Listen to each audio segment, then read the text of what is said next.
الصلاة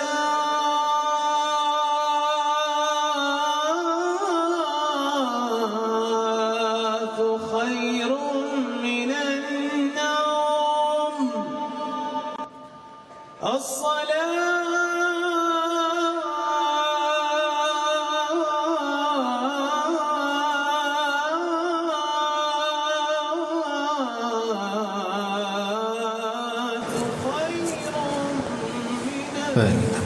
Bismillahirrahmanirrahim.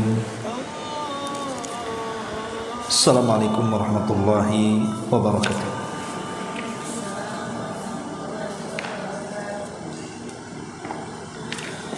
Alhamdulillah wassalatu wassalamu ala Rasulillah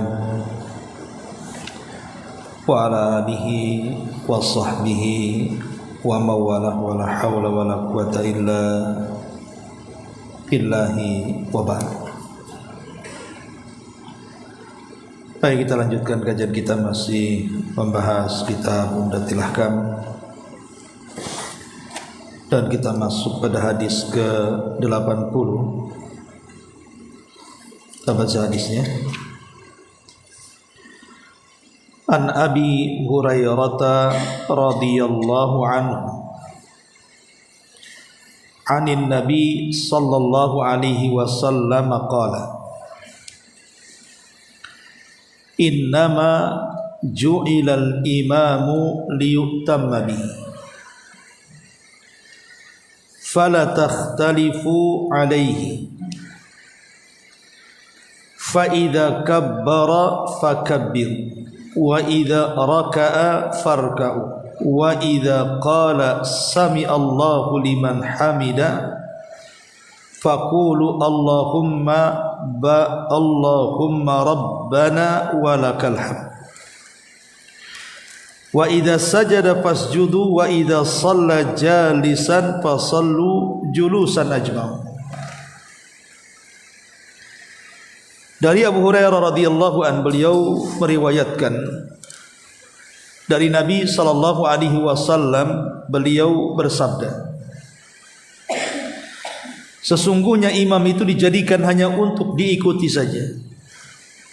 Oleh karena itu, janganlah kalian sekali-kali menyelisih imam. Di mana jika imam bertakbir, ikutlah bertakbir. Jikalau imam ruku, maka ikutlah ruku. Jikalau imam mengucapkan sami Allahu liman hamida, ucapkanlah rabbana walakal hamd. Jika imam sujud, maka sujudlah. Jika imam mengerjakan salat dengan duduk, maka salatlah kalian dengan duduk semuanya.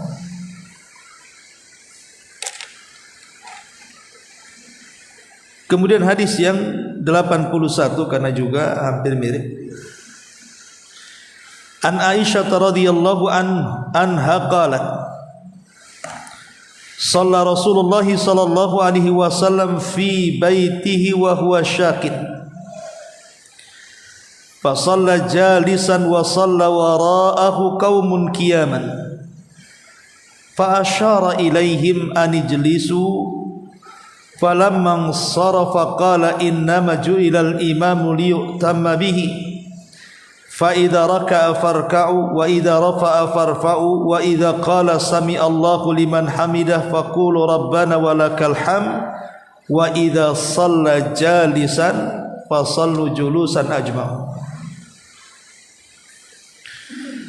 Dari Aisyah ummul mukminin radhiyallahu anha, beliau mengatakan bahwa Rasulullah sallallahu alaihi wasallam mengerjakan salat di rumahnya ketika beliau sedang sakit.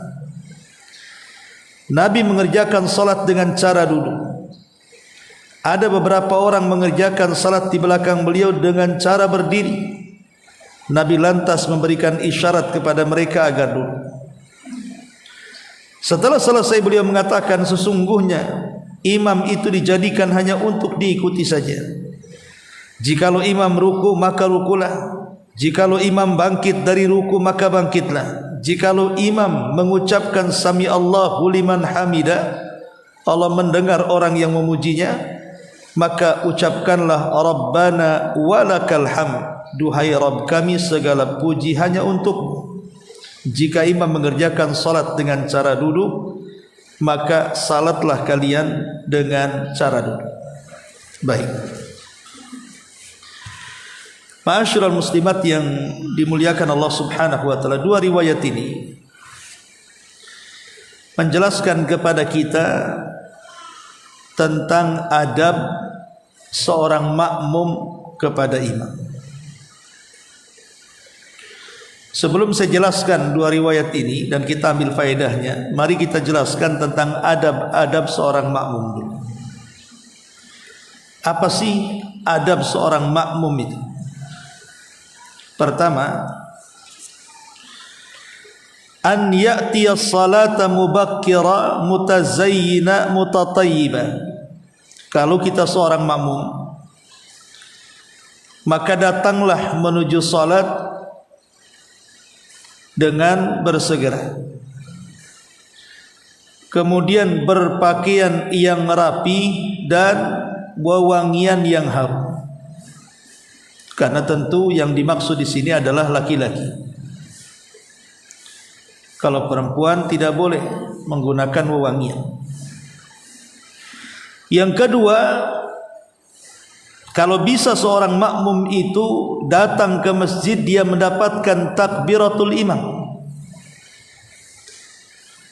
Jangan sampai dia menjadi makmum masbuk yang tidak mendapatkan takbiratul ihram. Karena orang yang mendapatkan takbiratul ihram ada fadilah tersendiri.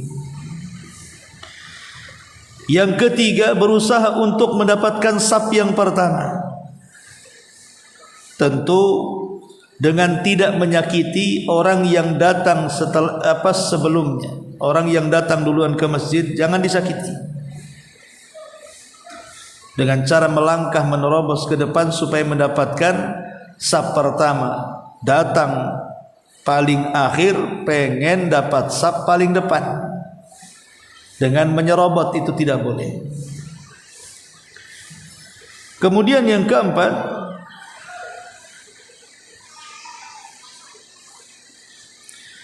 berusaha untuk menghilangkan hal-hal yang bisa mengganggu salat. Seperti umpamanya handphone sengaja tidak dimatikan. Karena saya beberapa kali sholat itu di beberapa masjid ada jamaah itu yang kadang-kadang waktu di tengah-tengah sholat handphonenya bunyi. Celakanya yang bunyinya pakai musik pula. Yang lebih parah lagi, karena dia orang awam, orang jahil, tidak mau dimatikan pula sampai selesai itu musiknya. Ini kan mengganggu namanya. Harusnya cepat matikan kan begitu. Atau dari awal memang sudah harus di silent. Kalau bisa jangan dihidupkan. Kemudian yang nomor 5, kalau seandainya seorang makmum melihat ada peluang di depannya untuk satu orang, maka majulah memenuhi saf tersebut. Jangan diam saja. Karena bagaimanapun seorang makmum bagi laki-laki kalau makin depan makin baik, makin depan makin banyak pahalanya. Karena umumnya di masyarakat ini kadang-kadang nggak peduli dengan saf. Terutama orang-orang yang sudah gemar pakai sajadah. Kadang-kadang yang nempel bukan kakinya, ujung sajadah dengan sajadah saudaranya. Jadi disuruh rapatkan safnya, malah kemudian merapatkan sajadahnya. Berarti tidak paham instruksi imam dia. Rapatkan saf, sajadah pula dirapatkan. Kemudian yang keenam, kalau seandainya dia sudah masuk ke dalam masjid dan imam sudah mulai salat, maka jangan banyak bicara. Pamannya sengaja menerima handphone dulu, atau dengan menyibukkan perkara-perkara dunia yang lainnya. Harusnya kalau sudah masuk masjid, imam sudah takbir, segera ambil saf takbir, mengikuti takbirnya imam. Ini yang harus dipahami. Jangan kemudian mencela muazzinnya. Apalah muazzin baru datang udah qomat pula. Muazzin pula jadi sasaran. Bukan muazzin cepat-cepat qomat, engkau yang tak cepat datang. Kan gitu. Masa muazzin disalahkan? Kemudian juga yang nomor 7, kalau seandainya dia masuk ke dalam masjid sementara imam dalam posisi ruku, maka dia cepat untuk nyusul kepada ruku, tetapi jangan lupa diawali dengan takbiratul ihram. Karena biasanya ada orang yang ketika melihat imam ruku langsung nyosor ruku tanpa takbiratul ihram, tidak sah salatnya. Karena salat itu dibuka dengan takbiratul ihram dulu, baru kemudian ikut ruku. Takut kalau kebanyakan orang seperti ini takut tidak dapat ruku, karena melihat posisi ruku langsung ruku dia supaya dapat 1 rakaat. Padahal harusnya dia berdiri dulu, tumakninah, baru takbiratul ihram, baru kemudian ruku. Sebab kalau seandainya seseorang tidak melakukan takbiratul ihram terlebih dahulu, maka tidak dianggap salatnya, karena dia belum masuk ke dalam salat. Kemudian yang nomor 8, apabila seseorang makmum masuk ke masjid dan salat jamaah pun sudah dimulai, maka dia tidak boleh melaksanakan salat sunnah.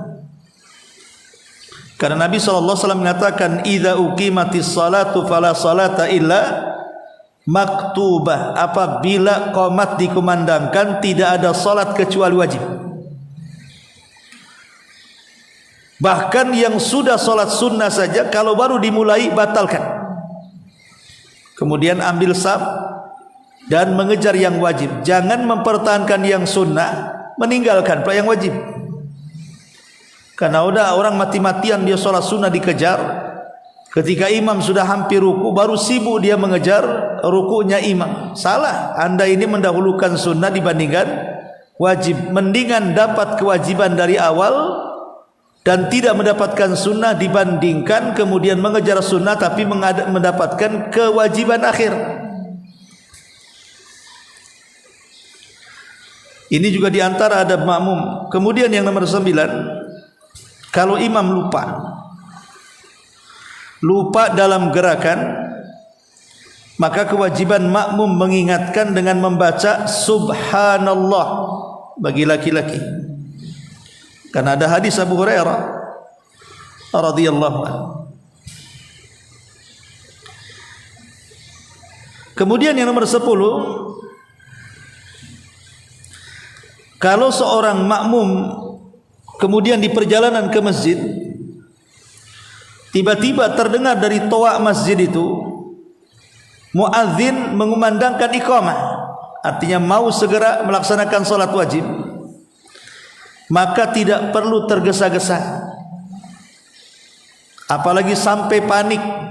Apa yang dipanikan? Masa gara-gara tidak mendapatkan 1 rakaat panik kayak kehilangan dompet, akhirnya lari tergesa-gesa sampai di saf, terengah-engah, tidak khusyuk lagi, akhirnya dia pun tidak mendapatkan tumakninah dalam salat.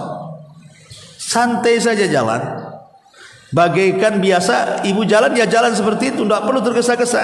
Karena ada larangan. Rasulullah SAW sampai mengatakan, idza sami'tumul iqamata famsu fi salati wa 'alaikumus sakinata wal waqar. Apabila kalian mendengar iqamah, maka berjalanlah menuju salat, dan wajib atas kalian tenang dan juga langkahkan kaki dengan nyaman, jangan tergesa-gesa. Makanya Rasul mengatakan wala tusri'u, jangan tergesa-gesa. Fama adraktum fasallu wa ma fatakum fa'atim. Kalau kalian mendapatkan sempurna, alhamdulillah. Kalau enggak tinggal tambah saja, apa susahnya? Ya. Maka jangan tergesa-gesa, apalagi sampai lari, apalagi sampai kepleset lagi. Nah, ini masalah. Kemudian juga yang nomor 11,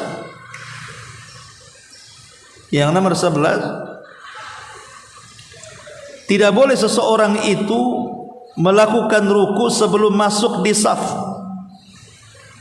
Memang ada hadis Abi Bakrah yang ruku dari pintu masjid berjalan sampai ke saf. Itu ijtihad sahabat.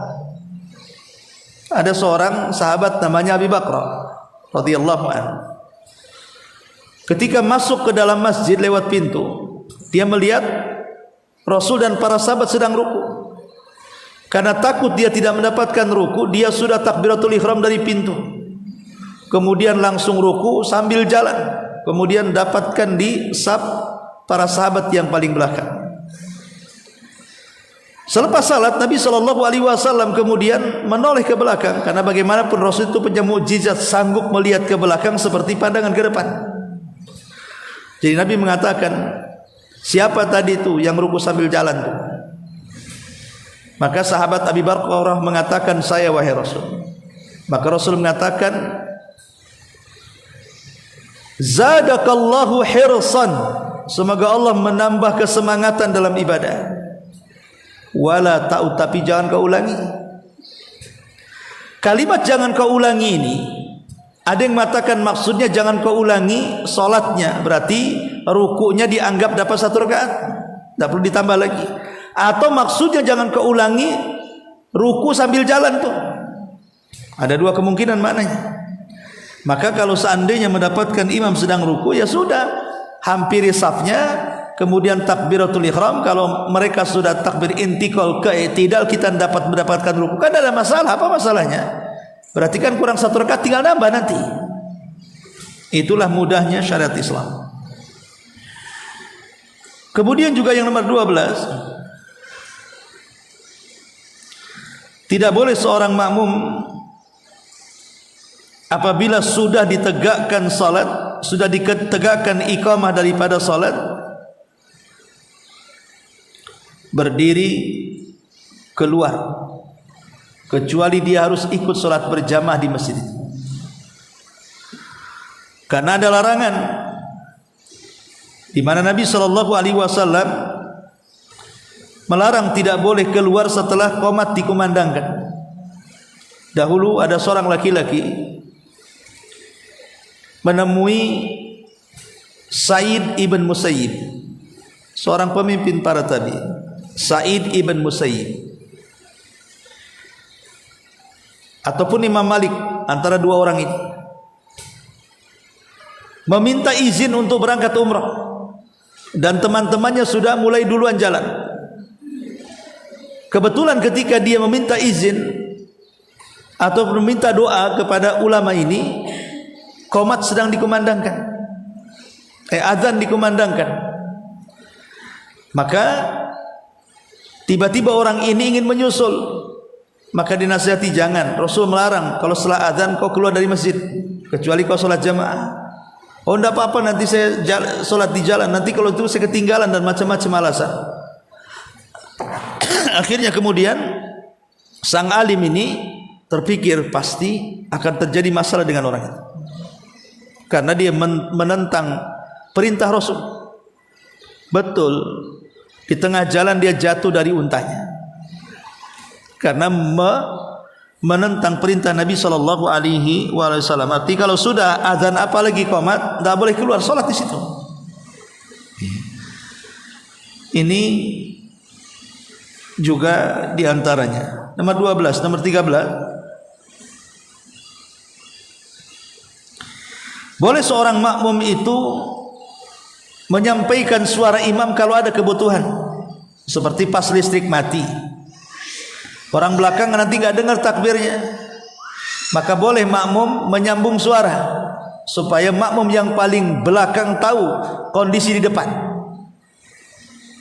Kayak biasa kan di Mekah kayak gitu ya, kalau sholat tarawih itu Allahu Akbar, nanti Allahu Akbar di belakangnya kan, itu namanya nyambung suara kalau ada hajat dan kebutuhan.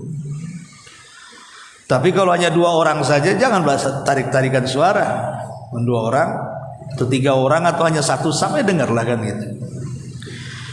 Kemudian juga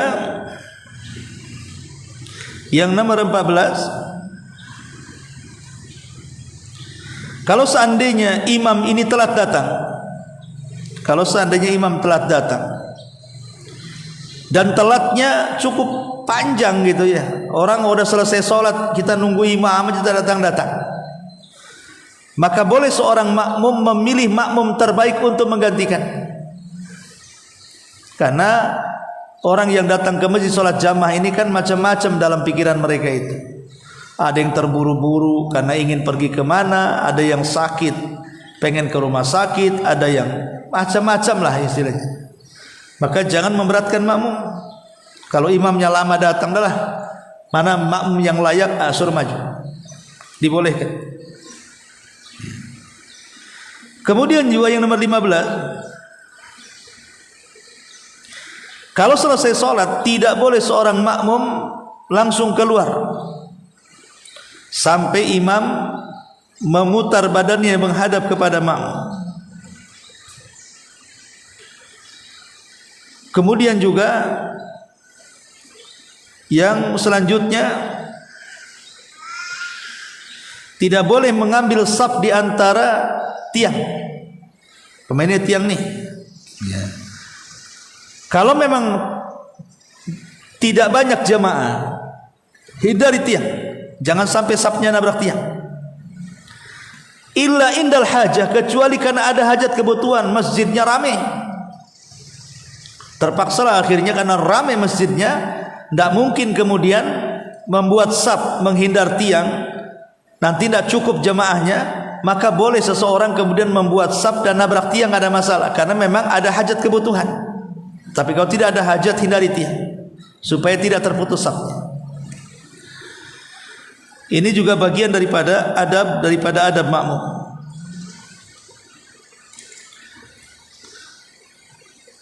Kemudian juga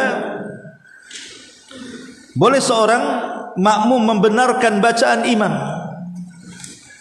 Boleh seorang makmum membenarkan bacaan imam, bukan dengan tasbih. Tasbih itu dalam gerakan, tapi kalau dalam bacaan dia sesuai dengan bacaannya. Dia baca ayat keliru, kemudian kita baca supaya si imam paham bahwa dia sedang ditegur dan salah yang dilakukannya. Ma'asyiral muslimat yang dimuliakan Allah Azza wa Jalla, dan banyak lagi tentang adab-adab daripada makmum. Baik, kita masuk pada 2 riwayat ini. 2 riwayat ini menjelaskan kepada kita tentang seorang makmum itu harus mengikuti gerakan imam. Dalam hal ini ada 4 kondisi yang harus dipahami tentang seorang makmum saat mengikuti gerakan imam. Kurang lebih 5 kondisi, dan berbeda satu hukum dengan hukum yang lainnya. Kondisi yang pertama, haram. Kapan kondisi itu diharamkan? Ketika seorang makmum mendahului imam. Imam belum ruku, makmum pula sudah ruku. Imam belum sujud, dia pula paling duluan sujud. Imam belum salam, dia sudah sampai rumah, sudah pulang. Nah, ini namanya mendahului imam dalam gerakan, tidak boleh, haram. Ya, tidak boleh mendahului imam.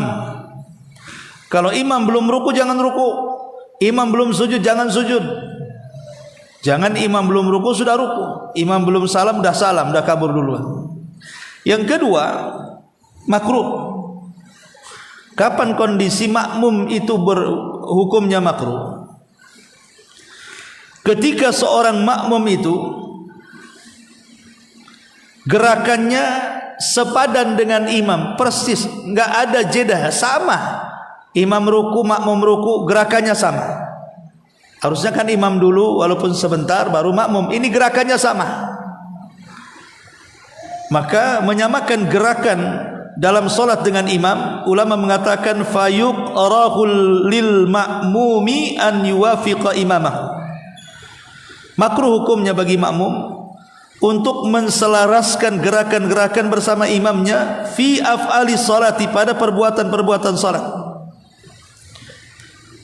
Dan terkhusus pada takbiratul ihram bukan makruh tapi haram. Kalau imam takbiratul ihram kita sama-sama takbiratul ini haram. Sepakat. Maksudnya selain takbiratul ihram itu makruh.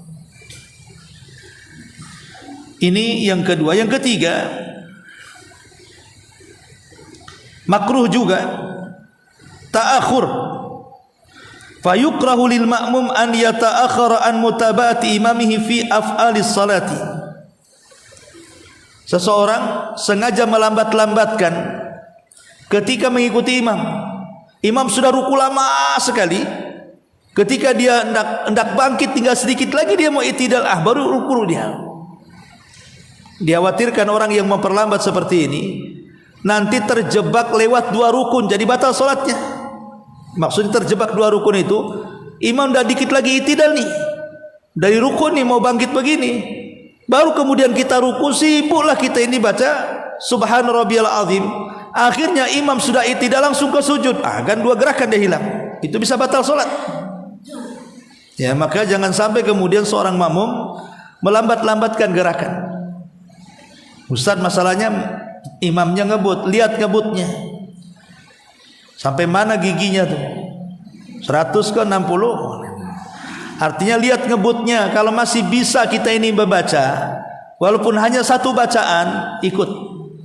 Karena yang wajibkan 1 bacaan ataupun 2 kali terulang subhana rabbiyal a'la atau subhana rabbil azim itu kan kedua ketiga kan sunnah, yang wajibkan 1.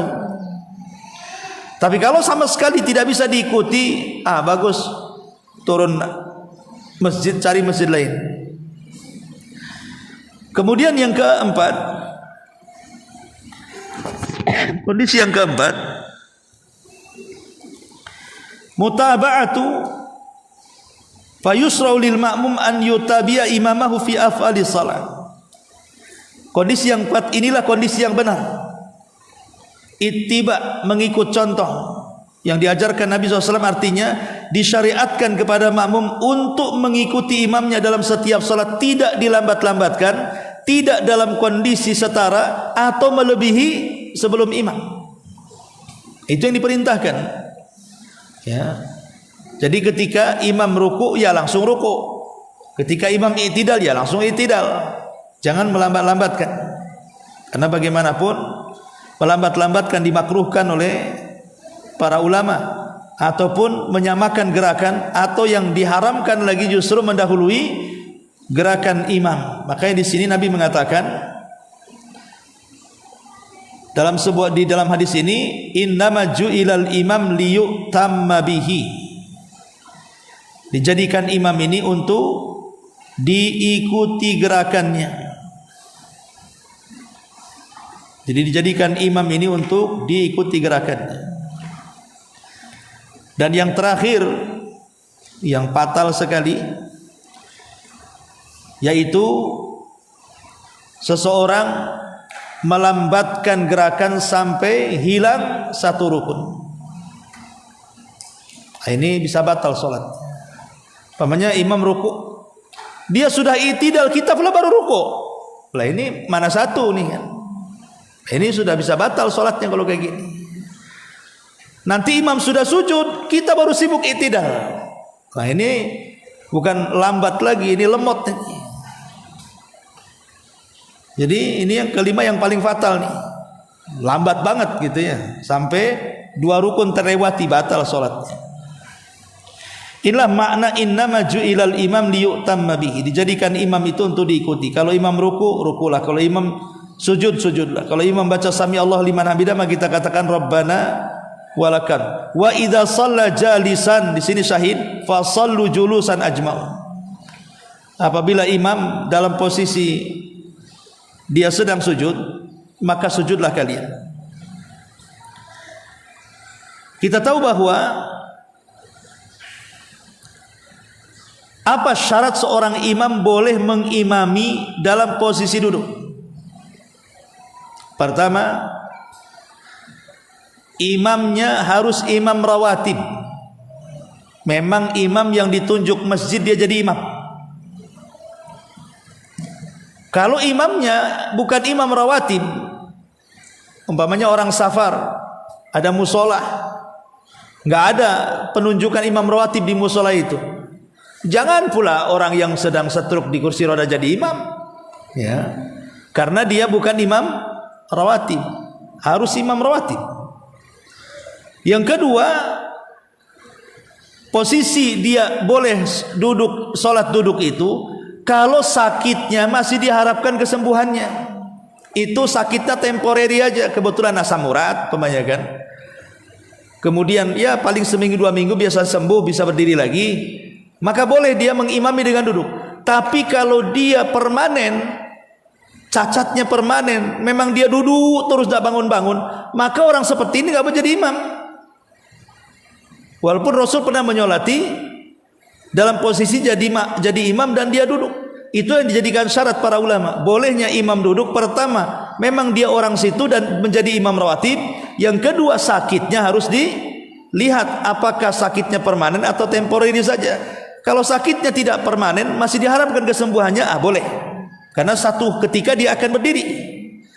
Tapi kalau permanen, tidak layak jadi imam. Karena bagaimanapun syarat dari berdiri ketika sholat itu bagian daripada rukun, kecuali sholat sunnah, ya. Ini yang harus dipahami. Kemudian yang harus dipahami juga tentang masalah ini, kata Imam Ibnu Qudamah rahimahullahu ta'ala dalam kitab Al-Mughni, dia mengatakan, al-mustahab lil imam idza marid wa ajaza anil qiyam an yastakhlif li'anna an-nas ikhtalafu fi sihhati imamati. Tetapi bagi imam, seandainya saya jadi imam rawatib nih di masjid ini, dan saya tidak bisa berdiri karena asam urat saya lagi kumat, maka sebaiknya imam jangan memaksakan diri jadi imam. Sebaiknya dia memilih di antara sekian makmum untuk menggantikan dia. Kenapa? Karena memang posisi solat duduk di dalam solat wajib itu dipermasalahkan sah dan tidaknya. Maka harus dipahami, jangan mentang-mentang imam egois, pokoknya harus aku, mau duduk, mau baring, mau apa terserah. Nah, itu langsung dipecat imam kayak gini. Tetapi harus dipahami juga, kata para ulama, lihat posisi imam ini ketika memulai sholat. Kalau dari awal sholat dia sudah duduk, makmum duduk. Memang dari awal takbiratul ihram sudah duduk, makmum duduk. Tapi kalau duduknya imam itu terjadi di pertengahan, pamannya satu rakaat pertama berdiri sanggup, rakaat kedua tak sanggup, roboh dia, akhirnya duduk, maka makmum tetap berdiri. Paham di sini ya? Ya, jadi posisi makmum itu kapan dia duduk bersama imam, kapan dia berdiri bersama imam, ketika lihat permulaan imam itu. Jadi kalau seandainya ibu sholat sama suami di rumah, menemani suami yang lagi sakit, lihat suami ini ketika takbiratul ihramnya dia berdiri atau tidak. Kalau dia berdiri, berarti ibu tetap berdiri sampai selesai. Tapi kalau dari mulai sholat suami sudah duduk, ibu ikut duduk. Ibu ya, itu diantara adabnya. Adab kapan seorang makmum ikut duduk dan kapan berdiri depan imam duduk. Ini juga diantara faedah dari wa idza shalla jalisan fasallu julusan ajma'u. Wallahu alam. Saya kira ini yang bisa dipahami dari hadis ini. Baik. Sebelum saya tutup, kalau ada yang bertanya silakan.